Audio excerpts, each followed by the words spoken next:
Reyhanın ağılı. Bəndər Puşur mahalında Əhməd adlı bir kişi var idi ki, Gülcahan adlı arvadından başqa kimsəsi yox idi. Bunlar kasıb olsalar da zürriyyət arzusunda idilər. Bunların arzuları yerdə qalmadı. Yarısınla keçəndən sonra arvad bari həmlə qaldı. Vədə tamam olanda bari həmləni yerə qoydu. Gülcahanın bir qızı oldu. Bu qızın adını Reyhan qoydular. Qız o qədər gözəl idi ki, elə bilirdin bir təptəzə gül açıb, çiçək açıb. Nağıllarda vaxt tez başa gəlir. Arpa, darı çörəyi yeyə-yeyə Reyhan gəlib 18 yaşına doldu. Ona baxan deyirdi ki, bir də baxım. Aya deyirdi, sən çıxma, mən çıxaram. Günə deyirdi, sən çıxma, mən çıxaram. Gözləri məhək daşı kimi adamı özünə çəkirdi. Bu qızın gözəlliyi hər yerə yayıldı. Bütün varlı, çarlı adamların oğlanları qıza müştəri çıxdılar. Naxırçı Murtuzun oğlu Bahadır da Reyhana aşiq oldu. Bir könüldən min könülə ona vuruldu. Elçi göndərdi. Qızın həm atası, həm də anası razı oldu. Qızlarını Bahadıra verib nişan taxdılar. Bəli, gün gəldi, ay keçdi. Reyhanın atası xəstələnib, canını tapşırdı qızına. Gülcahan əri öləndən sonra tay ərə getməyib qızı ilə kasıb daxmada yaşamağa başladılar. Günlərin bir günündə Reyhan şəhərin bir kənarına çıxıb pəncər yığırdı. Reyhan pəncər yığmağında olsun, gəlin sizə danışım, Əş-əş devdən xəbər verim. Əş-əş dev Gülzəmi Qaf şahının oğlu idi. Çox kənfürsət bir kafir idi. Qəzadan o günü əş-əş dev havada seyr edirdi. Gözləri Reyhan pəncər yığan yerə düşdü. Bir qədər aşağıya düşüb diqqətlə baxdı, nə görsə yaxşıdır. Bu qız o qədər gözəldir ki, dünyada mislin bərabəri yoxdur. Əş-əş dev bu nazənənə aşiq-i giraftari, mahi ruhi Reyhan oldu. Dev bir qara bulud olub qızın yanına düşdü. Reyhan gördü ki, hər tərəfi qara bulud bastı. İstədi getsin, qaçsın. Dev onun gözlərinə göründü. Reyhan onu görən kimi dərhal bihuş olub yerə yıxıldı. Əş-əş dev qızın çiyninə alıb havaya qalxdı. Birazdan sonra özünü Gülzəmi Qafda olan tilsimə yetirdi. Dev Reyhanı bir zərrin taxt üzərinə qoyub, üzünə gülab suyu səpdi. Burnuna müşk-i əmbər verdi ki, sonra Reyhan huşa gəlib özünü devlərin yanında gördü. Dübarə bihuş olub yerə yıxıldı. Əş-əş dev çox çətinliklə qızı yenidən özünə gətirib dedi. Ey nazənin, nə üçün belə edirsən? Onu bil ki, səni mən gətirmişəm. Mən səni behişit içində saxlayacağam. Qız dedi, məni nə üçün gətirmisən ey dev? Mənə niyə əziyyət verirsən? Əş-əş dev dedi. Ey qız, bil və agah ol, mən Gülzəmi Qaf şahının oğlu Əş-əş devəm. Özümdən savayı 7 qardaşım var. Mən sənin hüsnü cəmalına aşiqəm. Səni özümə məşuq gətirmişəm. Qız gözlərinin yaşını axıdıb dedi. Ey div, mənim öz sevgilim var. Məndən sənə məşuq olmaz. Allah xatirinə burax gedim. Dev qəzəbləndi. Ölən yerin buradır. Tay oranı görməyəcəksən. Qız öz-özünə fikir edib dedi: Ey dilli qafil, nə qayırırsan? Əgər devin qılığına girib, onu üzünə yaxşı baxmasan, bu tilsimdən qurtara bilməzsən. Lazımdır ki, bununla xoş danışıb, bütün sirlərini öyrənib, buradan qurtaram. Əgər bunu edə bilməsəm, özümü öldürüb, canımı bu ifritənin əlindən qurtararam. Bura tamam devlərin məkanıdır. Reyhan xoş sifətlə əş-əş devi üzünə baxıb dedi: Çox yaxşı eləmisən məni gətirmisən. Səndən yaxşısına mı gedəcəkdim ki? Ancaq səndən bir təvəqqəm var. Əş-əş dev dedi: Hər nə təvəqqən olsa gözüm üstə düzəldərəm. Reyhan biraz fikirləşəndən sonra dedi: Ey əş-əş dev, bizim adətimiz belədir ki, 28 yaşa çatancayana qədər qızı ərə verməzlər, nişanlı saxlayarlar. İndi səndən xahiş edirəm, 28 yaşım tamam oluncaya qədər mənə dəyməyəsən, elə ki 28 yaşım tamam oldu, toyumu edib qardaşımı da toyumuza çağırarsan. Əgər bu dediklərimə əməl etməsən, onu bil ki, özümü öldürəcəyəm. Əş-əş dev öz-özünə dedi: Buna yaxın getsəm yəqin ki, özünü öldürəcək. Bu bəyəni adəmlərin nə axmaq adətləri var imiş. Yaxşısı budur ki, qızın dediklərinə əməl edim ki, məndən xoşu gəlsin. Bir də ki, biz dev tayfasına 9 il, 10 il, çox vaxt deyil. 3 dəfə bir uzaq yerə səfər etsəm, gəlib keçər. Mən də qıza toy edib muradıma çataram. Əş-əş dev bunu fikirləşib qıza dedi: Ey nazənin, sözlərinə əməl edirəm, dediyin vaxtı gözləyirəm.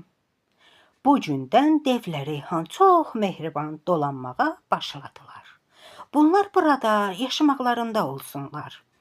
Xəbər al Reyhanın anası Gülcahandan. Gülcahan ha gözlədi, qızı Reyhan gəlib çıxmadı.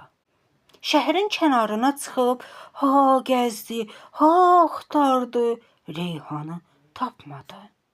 Dağı, dərəni gəzdi, bir dəstə naxırçıya rast gəldi. Qızı Reyhanı bunlardan soruşdu. Demə Reyhanı əş-əş dev apardığını bu naxırçalar görmüşdülər. Başdan ayağa Gülcahana hər şeyi nağıl elədilər. Gülcahan nə edə bilərdi? Başına döyə-döyə, ağlaya-ağlaya evinə gəldi. Əhvalatı qonum-qonşuya söylədi. Reyhanın qaynatası Murtuz, nişanlısı Bahadır hər yerə soraqçı saldılar. Reyhandan bir xəbər öyrənə bilmədilər. Gülcahan bir müddət başına gözünə döyə-döyə qəm içində dolandı. Axırda qəmi lap cuşa gəldi. Qızından ötürü çöllü biyabana üz qoyub, Məcnun kimi sərgərdan oldu. Hey gəzdi, gecə gəzdi, gündüz gəzdi, Reyhandan bir soraq bilmədi. Gülcahan ağlaya-ağlaya bir dağın dibində uzanıb yatdı. Səhər olan kimi durub dedi: Əgər mənim bir oğlum olsaydı, Reyhanı axtarıb tapardı. Ah oğul, ah oğul. Gülcahan oğul arzusunu çəkə-çəkə evlərinə gəlirdi. Yolda az qaldı susuzluqdan həlak olsun. Bir təhər özünü sürüyüb, bir su gölməçəsinin üstünə saldı. Arvad çox sevindi. Gölməçədə olan suyu tamam içib qurtardı. Demə, Gülcahan içdiyi su, dərya atlarının, ayğırının su içdiyi gölməçə imiş. Dərya ayğırları biyabana çatanda həmişə buradan su içərmiş. Gülcahan bir də qədər toxtayıb, yenə də yoluna davam etdi. Axşama evinə çatdı. Bir müddət keçdi və sən demə, həmin gölməçə sehirli imiş və Gülcahanın bir oğlu oldu. Oğlu eyni Rüstəm pəhlivan. Gülcahanın ərsiz doğması böyük söz-söv yaratdı. Qohum, qardaş Gülcahanın üstünə gəlib onu öldürmək istədilər. Ondan soruşdular ki, bu uşaq hardandır, kimindir, gətirib saxlayırsan? Gülcahan da dedi, bilin və agah olun. Reyhanı axtarmağa çıxmışdım. Yolda bərk susamışdım. Az qala susuzluqdan öləcəkdim. Bir gölməçəyə rast gəldim. Oradan doyunca su içdim. Sən demə, o gölməçə sehirliymiş və mənim arzumu, oğul istəyimi yerinə yetirdi və mənə bu gözəl oğlu nəsib etdi. Həmin gölməçə ayğırlara aid idi və oğlumun canında da bəzi at nişanları var. Şəhər əhli buna inandı. İnandılar ki, bu arvad düz deyir və oğlanın adı Ayğır Həsən qoydular. Necə deyərlər, orada aynən, illə, burada şirin dillə Ayğır Həsən gəlib 8 yaşa çatdı. Elə qüvvətli bir oğul oldu ki, dağa əl atsaydı, yerindən qoparardı. Axşama kimi çöldə uşaqlarla oynayırdı. Hər kəs onunla güləşsəydi, qolpaça eləyib qıçını bir yana, qolunu o biri yana atardı. Bir gün Ayğır Həsən bir uşağı götürüb yerə vurdu. Uşaq ağlaya-ağlaya ona dedi, əgər qoçaq oğlansansa, get bacın Reyhanı devin elindən al, sonra gəl burada qoçaqlıq elə. Ayğır Həsən bu sözü eşidən kimi dinməz, söyləməz evə gəldi. Hirslə anasını dedi, ana, söylə görüm, mənim bacım Reyhanı hansı dev aparıb? Anası hərçi danmaq istədi. Oğlu əl çəkmədi. Axırda Ayğır Həsən dedi, əgər düzünü deməsən, bu dəqiqə gedib özüm hər şey öyrənəcəm. Gülcahan ana cana gəlib qızı Reyhanın başına gələn əhvalatı tamamilə oğluna nağıl etdi. Bu əhvalatı eşidəcək qan Ayğır Həsənin beyninə sıçradı. Qeyrəti cuşa gəlib dedi, ana, bəs niyə bu əhvalatı bu vaxta qədər mənə demədin? Gülcahan dedi, o, sən axı hələ uşaqsan. O biri tərəfdən də ürəyini xarab eləmək istəmədim. Devlərin əlindən qızı almaq çətin məsələdir. Onlar adam əti yeyirlər. İndi bacını çoxdan yeyiblər. Ayğır Həsən dedi, ana, qorxma, mən gedib onların başlarına elə bir oyun gətirəcəyəm ki, bütün dünya söyləsin. Bu söhbətdən sonra Ayğır Həsən dəmirçi dükanına gəlib özünə bir gürz düzəltdirdi ki, başının böyüklüyü bir dağ qədər. Gürzü götürüb evə gəldi və dedi, ana, mənə yol azuqəsi hazırla, sabah gedəcəyəm. Ya gərək öləm, ya da bacım Reyhan harada olarsa olsun, onu tapıb gətirəm. Gülcahan yalvardı. Oğul, getmə, eləmə, devlər səni həlak edərlər, mənim başıma daş salarlar. Nə qədər dedisə də, Ayğır Həsəni yola gətirə bilmədi. Axırda tədarük görüb, xörək bağladı. Səhər olacaq, Ayğır Həsən anası Gülcahanla öpüşüb xudahafizləşdi. Üz biyabana qoydu. Az getdi, üz getdi, dərə təpə, düz getdi. Gördü ki, biyabanda bir nəfər hər qolunda bir dəyirman daşı ceyran qovub tutur. Ayğır Həsən buna yaxınlaşıb salam verdi. O adam Ayğır Həsənin salamını aldı. Ayğır Həsən də dedi, biz yayoxla ceyran qovub vura bilmirik. Sən isə qoçaqlıq edirsən, bu nədir? Hər qolunda bir dəyirman daşı ceyran qovub tutursan, bu nə sirdir belə? Adam da dedi, qoçaq mən deyiləm, qoçaq Ayğır Həsəndir. İnanmırsan, gəl güləşək. Ayğır Həsən razı oldu. Bunların hər ikisi meydana atılıb güləşməyə başladılar. Elə hücumla güləşdilər ki, bir-birini çəkəndə dizləri çotan kimi yeri qazdı. Axırda Ayğır Həsən cana gəldi. Qüvvətini qollarına yığıb bir həmlədə onu yerdən götürüb başının üstündən dolayladı və arxası üstə yerə vurdu. Bunu görən həmin adam dedi, halal olsun sənə, gəl, Yoldaş olaq, sənə köməyim dəyər, mənim adım Cahankeşdir. Ayğır Həsən dedi, yox, yoldaş olmayaq, qardaş olaq.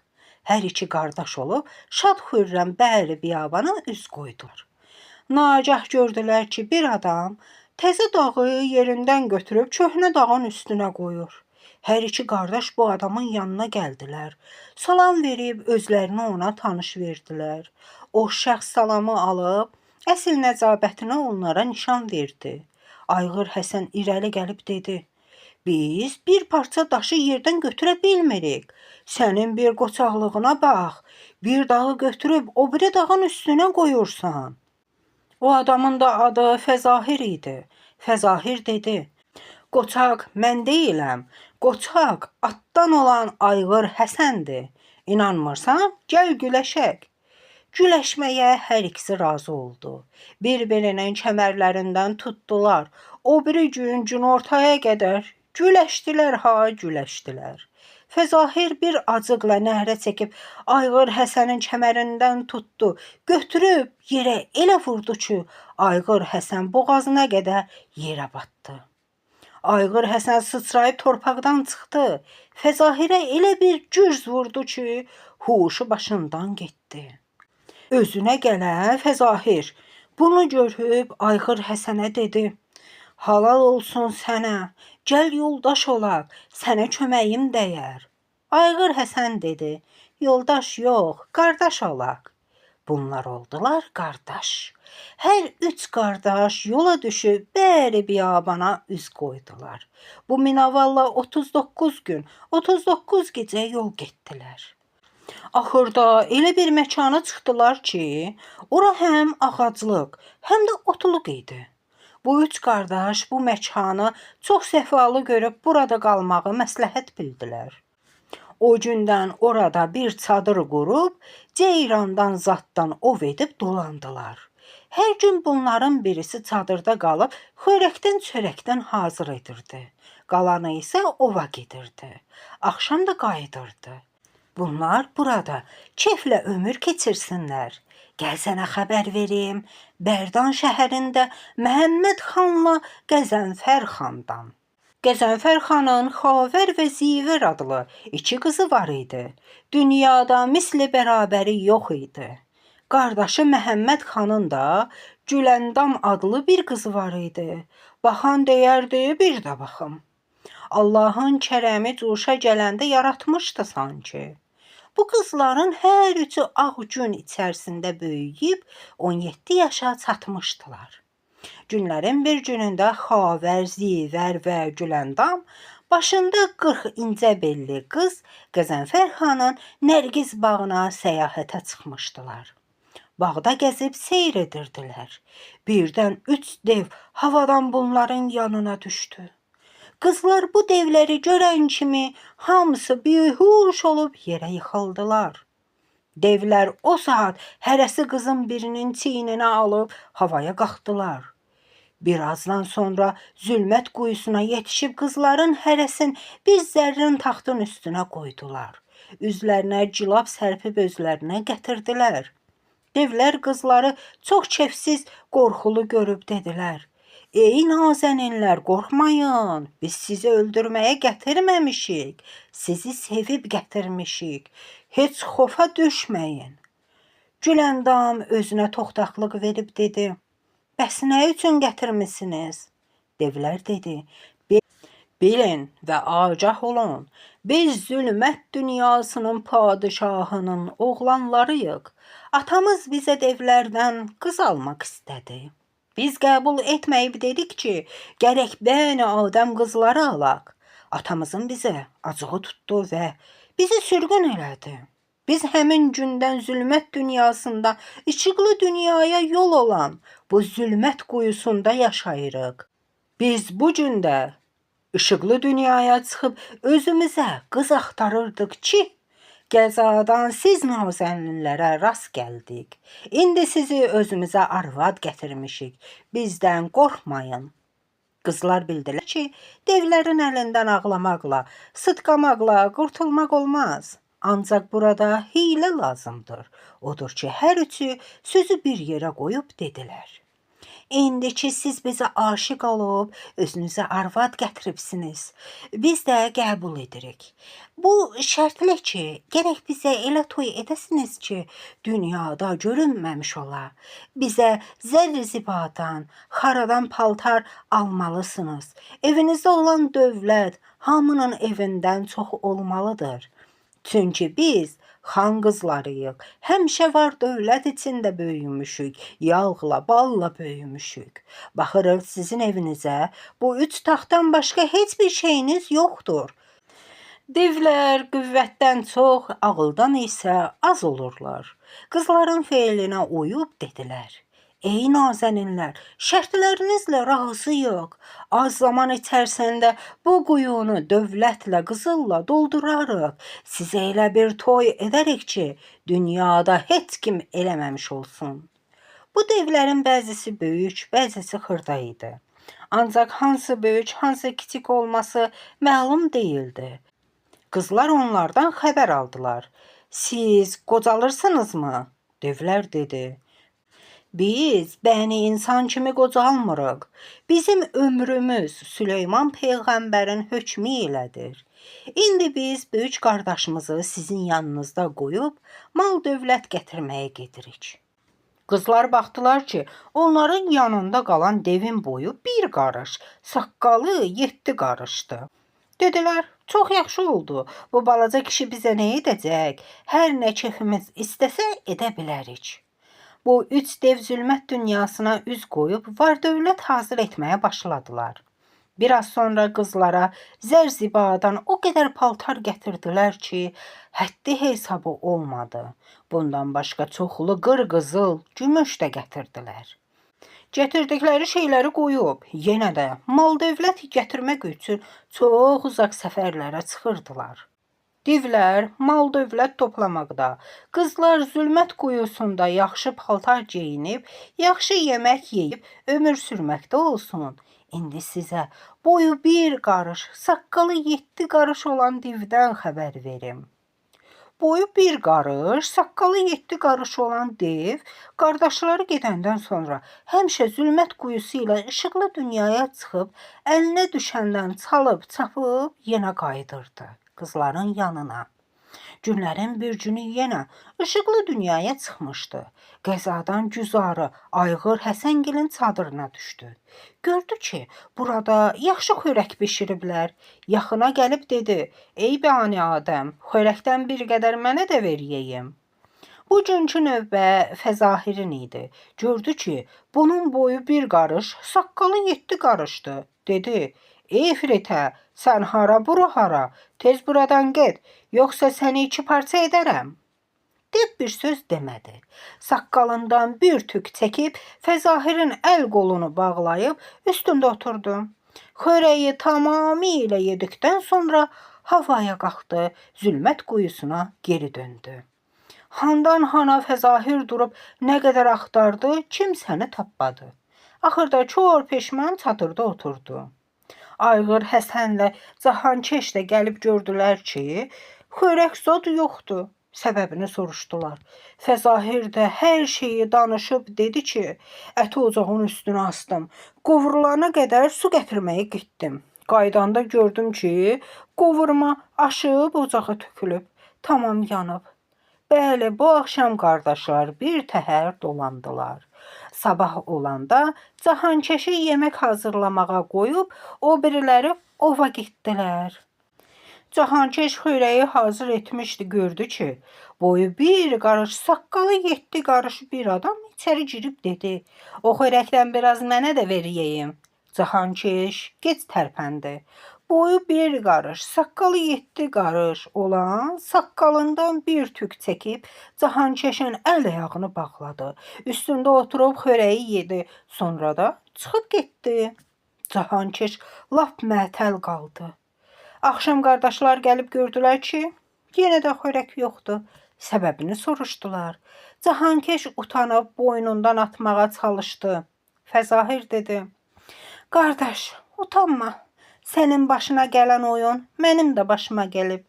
Cahankeş dedi, O nə oyundur? Fəzahir dedi.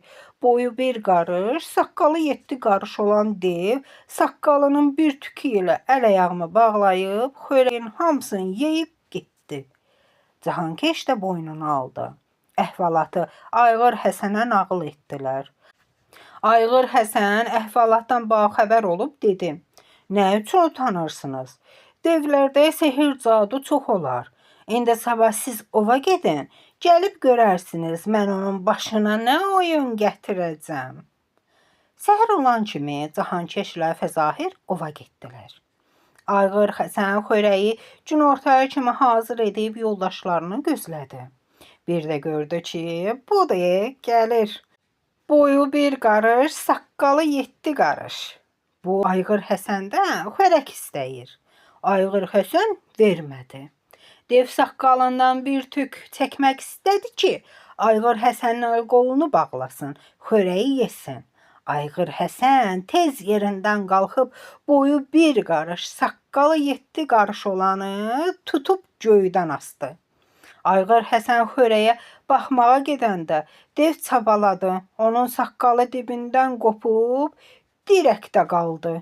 Özü də kor peşman saqqalının qanı axa-axa zülmət quyusuna getdi.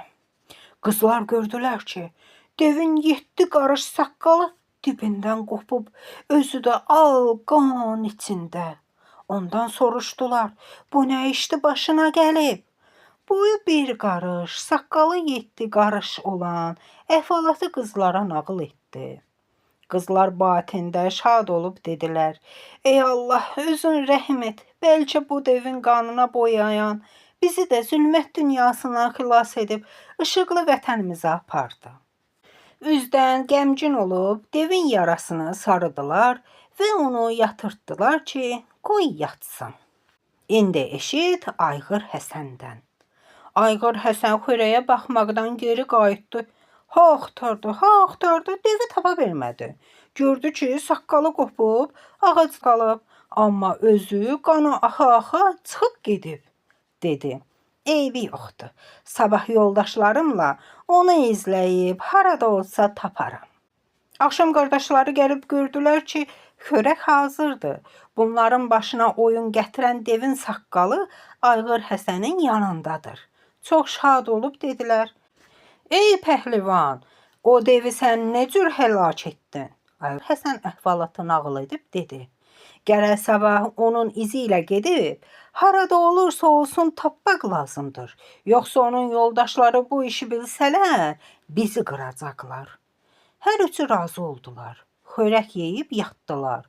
Sabah olan kimi hər üç pəhlivan yola düşüb, qanın izi ilə düz zülmət quyusunun başına gəlib çıxdılar. Gördülər ki, dev qanı axa-axa gəlib, bu quyuya girib. Ayğır Həsən dedi, qardaşlar, yəqin burada bir sir var. Gərək nə olursa olsun, bu quyuya girək. Qardaşlar razı oldular. Fəzahirlə Cahankeş kəmənd hazır edib dedilər, yaxşı, biz razı, Allah bizə yar olsun. Ayğır Həsən kəməndi Fəzahirin belinə bağlayıb quyuya saldı. Fəzahir dedi, qardaş, getmək mümkün olmasa, yardım deyəcəm, məni yuxarı çəkərsiniz. Bunlar yaxşı deyib Fəzahiri zülmət quyusuna saldılar. Bir qədər aşağı salandan sonra Fəzahir qışqırdı, ay aman, yandım, yardım edin. Onu geri çəkdilər. Ondan sonra Cahankeşi quyuya saldılar. Bu da qışqırdı, ay aman, yandım, yardım edin. Bunu da geri çəkdilər. Ayğır Həsən, məni quyuya salın. Nə qədər də qışqırsam, nə qədər də yardım desəm, geri çəkməyin. Bəli, Ayğır Həsəni quyuya salladılar. O orada, ay yandım, ay yardım edin desə də, onu geri çəkmədilər. Axırda Ayğır Həsən zülmət quyusunun dibinə çatdı. Özü də demişdi ki, quyunun dibinə çatanda kəməndi bir dəfə tərpədəcəm. O zaman kəməndi geri çəkərsiniz. Quyunun dibində Ayğır Həsən tərəflərdən bir tərəfi seçib o tərəfə getdi və gördü ki, bir ev var.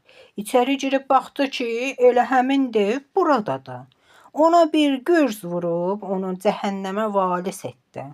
Qızları gördü. Onların yanına getmək istəyəndə qapı açıldı.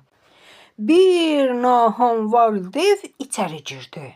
Ayğır Həsən bunu görcək fürsət verməyib ona elə bir qılınc vurdu ki, dev iki yerə bölündü. Bunun dalınca da iki dev qardaş içəri daxil oldu.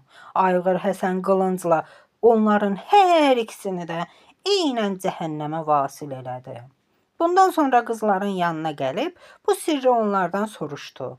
Qızlar Allaha şükür edib, həmi öz əhvalatlarını, həmi də devlərin əhvalatlarını Ayğır Həsənə danışdılar. Mən sizə söylədiyim kimi eyni sözləri onlara nağıl etdilər. Sonra Ayğır Həsən bacısı Reyhanın buralarda olduğunu soruşdu. Onlar dedi, bilmirik. Ayğır Həsən qızları götürüb quyuya gətirdi. Ayğır Həsən xavərlə zivəri bir çəməndə bağladı, qardaşları çəkdilər. Sonra devlərin mal dövlətini, cəvahiratını çıxartdılar. Axırda Güləndamı çıxarmaq istəyəndə qız dedi, İnsan evladına etibar yoxdur. Necə ki görürsən, mən misilsiz gözələm. Qorxuram kənara çıxanda mənə aşiq olub bu ipi kəssinlər və səni quyuda qoysunlar. Qabaqcadan sən çıx, sonra məni çəkərsən. Ayğır Həsən dedi, elə şey olmaz, mən onlara inanıram. Gülandam dedi, mən bilirəm, dediyim olacaq. İndi ki deyirsən, kef sənindir. Nə istəyirsən, elə də elə. Şər deməsən xeyir gəlməz. Sənin kəməndini kəsib quyunun dibinə salsalar, onda sən zülmət dünyasına düşəcəksən. Haman zülmət dünyası ilə 3 gün yol gedərsən. 4-cü gün bəni insanların ölkəsinə çatacaqsan. Zülmət dünyasında olan bəni insanların padişahı Mürsəl padişahdır. Bəlkə ondan sənə nicat oldu. Qız sözünü tamam eləyən kimi Ayğır Həsən ipi tərpətdi. Qardaşlar qızı yuxarı çəkib gördülər ki, bu qız, nə qız, xalis mələkdir. Fikirləşdilər ki, Ayğır Həsən çıxsa bu qızı özünə götürəcək. Bəli, növbə Ayğır Həsənə gələndə ipi kəsib, onu quyunun dibinə saldılar. Gülandam bunu belə görüb qızlara dedi, İndiki belə oldu, hiylə ilə dolanıb bunların başına oyun gətirməliyik. Hansınız ki, mənim sözümə baxmasınız, başınıza oyun gətirəcəm. Bəli, qızları götürüb çadırlarına apardılar qardaşlar və dedilər, yeriniz yaxşıdırmı? Nə vaxt toyumuzu edək? Qızlar dedilər, yaxşı yerdir. Bir neçə il dolanaq, sonra atamızın yanına gedib toyumuzu edərik. Hamısı qəbul edib orada qalası oldular. O biri yandan Ayğır Həsən quyunun yarısından yerə düşüb bihuş olmuşdu. Bir qədər sonra huşa gəlib üz qoydu getməyə. 3 gün, 3 gecə yol gedib qaranlıq dünyanın laptasına çıxdı. Ayğır Həsən gəzə-gəzə gəlib bir qarının qapısına çıxdı və dedi, qarı nənə, Allah qonağı saxlarsanmı? Qarı nənə onu qonaq saxladı. Axşam gördü ki, qarı ağlayır. Soruşdu, qarı nənə, niyə ağlayırsan? Qarı dedi, qadan alım, bir bulağımız var idi, qabağını bir ajdaha kəsib suyunu içir. Hər həftə əjdahanın ağzına bir qız atırıq ki, başı qız yeməyə qarışınca biz də biraz su götürək. Mürsəl padişahının gözünün ağ-qarası bir qızı var. Sabah onu əjdahanın ağzına atacaq. Onun üçün ağlayıram. Ayğır Həsən dedi, qarı nənə, mən sabah əjdahanı öldürüb sizi zülmətdən xilas edərəm. Bəli, sabah açıldı. Şah qızı Dilşadın əlinə bir qab xörək verib əjdahaya tərəf göndərirdilər. Ayğır Həsən qızın əlindən xörəyi alıb, sonra əjdahaya elə bir gürz vurdu ki, o saat o cəhənnəmə vasil oldu. Bəli, oğlanı təntənə ilə Mürsəl Şahın yanına gətirdilər. Mürsəl Şah Ayğır Həsənə dedi, oğlan, sən bizim eli susuzluqdan xilas edib, əjdahadan azad etdin. İndi məndən nə xələt istərsən? Ayğır Həsən dedi, Şah sağ olsun, səndən heç nə istəmirəm. Bircə onu istəyirəm ki, məni işıqlı dünyaya çıxart. Mürsəl şah o saat barigahdan olan Zümrüd quşunu çağırıb dedi: "Bu oğlanı işıqlı dünyaya çıxardarsan." Zümrüd quşu oğlanı götürüb havaya qalxdı və mənzil kəsib işıqlı dünyaya çıxartdı. Zümrüd ondan ayrılmaq istəyəndə Ayğır Həsən dedi: "Ey Zümrüd, çox yerlər görmüsən. Mənim bacımın yerini bilmirsən. Allah xatirinə söylə mənə." Zümrüd dedi: "Ey pəhlivan, sənin bacın Gülzəmiqaf padşahının oğlunun əlindədir. Qız 17 il ondan vaxt almışdı. İndi vaxtı tamamdır. Dev ona toy edəcək." Ayğır Həsən çox şad oldu ki, bacısından xəbər aldı. Zümrüddən ayrılıb dedi: "Əvvəlcə gedim namərd yoldaşlarıma baş çəkim, sonra bacımı xilas etməyə gedim." Ayğır Həsən yola rəvan olub düz çadırlarına gəlib çıxdı və gördü ki, Cahankeşlə Fəzahir kefdədirlər. O saat qılıncını çəkib hər ikisini cəhənnəmə vasil etdi. Qızları götürüb öz şəhərlərinə getdi. Qızları orada qoyub özü bacısını xilas etmək üçün yola düşdü. Az getdi, üz getdi, dərə təpə düz getdi, ta gəlib Gülzəmiqafa çıxdı. Gülzəmiqaf padşahının oğlu onun qabağına çıxdı. Ayğır Həsən 40 gün 40 gecə onunla dava edib sonunda divi təslim etdi özünə. Gəlib bacısı Reyhanın mənzilini tapdı. Amma bacısını apara bilmədi. Sirri bacısından soruşdu. Reyhan dedi: "Gülzəmiqaf məni tilsimə salıb. Onu öldürməsən, məni apara bilməzsən." Ayğır Həsən soruşdu: "O hardadır?" Reyhan dedi: "40-cı otaqdadır." Ayğır Həsən 40-cı otağa gedib dev padşahını da tapıb o cəhənnəmə vasil etdi. Sonra bacısının yanına gəlib qiymətdən ağır, vəzincə yüngül şeylərdən götürüb yola düşdülər. Gəlib öz şəhərlərinə çatdılar. Ayğır Həsən Güləndama 40 gün 40 gecə toy edib öz şəhərlərinə getdi. Anası ilə görüşdülər, öpüşdülər. Bir müddət sonra Bahadır öz nişanlısı Reyhana elçi göndərdi. Ayğır Həsən elçini geri qaytarıb dedi: "Mənim 100 it küçüyüm olsa da birini sənin kimi bir qeyrətə, qorxağa vermərəm. Get özünə bab tap." Ayğır Həsən bacısını bir qeyrətli oğlana verdi. Və onlar hamısı şad-xürrəm ömür sürüb devrana keçdilər. Siz də yaşayın, sevib, sevilin və devrana keçin.